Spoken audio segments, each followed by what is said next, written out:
அன்றைக்கி ஒரு நாள் லன்ச்சுக்கு வந்து கர்ட் ரைஸ் செய்யலாம் அப்படின்னு நினச்சேன். ஆனால் வெண்டைக்காய் வந்து ஒரு 2-3 நாளாக வாங்கி அப்படியே ஃப்ரிட்ஜில் இருந்துச்சு. சரி அதை மோர் குழம்பு மாதிரி செய்யலான்னு தான் இன்றைக்கி மோர் குழம்பு வச்சேன்.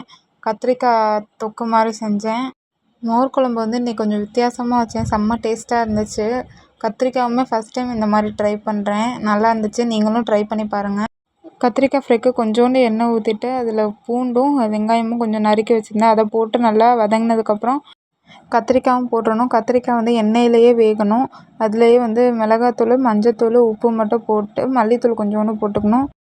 அவ்வளோதான். நல்லா பிரட்டி விட்டா கத்திரிக்காய் ரெடி. மோர் குழம்புக்கு வந்து 2 ஸ்பூன் கடலைப்பருப்பு, 2 ஸ்பூன் பச்சரிசி வந்து நான் ஒரு அரை மணி நேரம் ஊற வச்சுட்டேன். மிக்ஸி ஜாரில் வந்து நம்ம ஊற வச்சுருந்த கடலைப்பருப்பையும் பச்சரிசியும் போட்டுட்டு அது கூடயே 2 வரமிளகா, கொஞ்சோண்டு இஞ்சி, மஞ்சத்தூள், பெருங்காயம், கொஞ்சோண்டு ஜீரகம் எல்லாத்தையும் போட்டு நல்லா அரைச்சிக்கணும். ஃபஸ்ட்டு எண்ணெய் ஊற்றி வெண்டைக்காய் நல்லா வதக்கி எடுத்து வச்சுக்கணும். எண்ணெய் ஊற்றி கடுகு உளுந்தம் பருப்பு போட்டு தாளிச்சிட்டு அதுக்கப்புறம் மோர் வந்து ஒரு மிக்சியில் ஒரு அரை விட்டு வெண்டைக்காய் வெந்தோடனே அதை ஊற்றிட்டா அவ்வளோதான், மோர் குழம்பு ரெடி.